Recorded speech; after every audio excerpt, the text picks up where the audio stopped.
Само ден по острата реакција на кинеската амбасада за средбата на пратениците Милошовски, Мизрахи и Битики со тајванска делегација.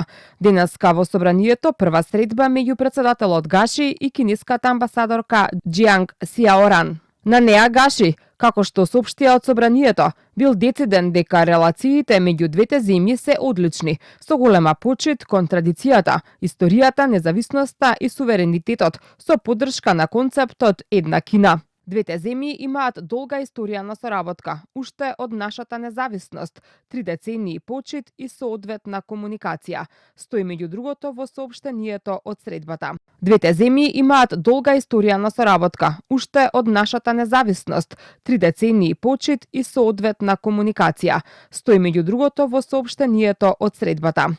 Средбата на пратениците со делегацијата на представништвото на Тајпеј во Италија се случи завчера во собранието, но кратко по реакциите, соопштението беше избришано. Овој тежок погрешен чин го крши принципот една Кина, политичка обврска што Македонија ја презеде при воспоставувањето дипломатски односи со Кина, и став што го потврдија председателката Силјановска-Давкова и председателот на владата Мицкоски, со што ја подкопува политичката основа на нашите билатерални односи. Исто така испраќа погрешен сигнал до сепаратистичките сили кои се залагаат за независност на Тајван. Но Милошовски и Битики не се согласуваат со острата реакција на Кина. Милошовски вели дека официјалната политика на Македонија кон Кина останува непроменета, со почитување на принципот на нивната сувереност и територијалниот интегритет на една народна република Кина. Избраните представници во собранието на Република Македонија имаат легитимитет и право да остваруваат средби со секој добронамерен поединец или делегација, и на крајот различните мислења и ставови се нешто вообичаено во секое демократско општество, па затоа сметам дека и од Народна Република Кина ваквите средби ќе бидат разбрани како можност за добивање повеќе информации на теми кои го привлекуваат вниманието на пошироката меѓународна дипломатска јавност.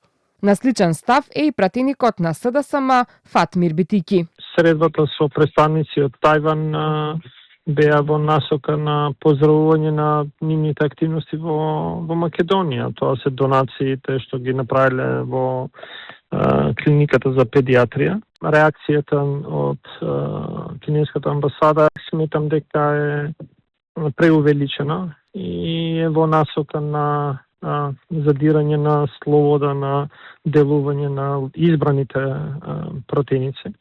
Сметам дека ова е само еден вид на притисок кој што се прави врз народните представници, но не сметам дека би ги нарушило односите билатерални.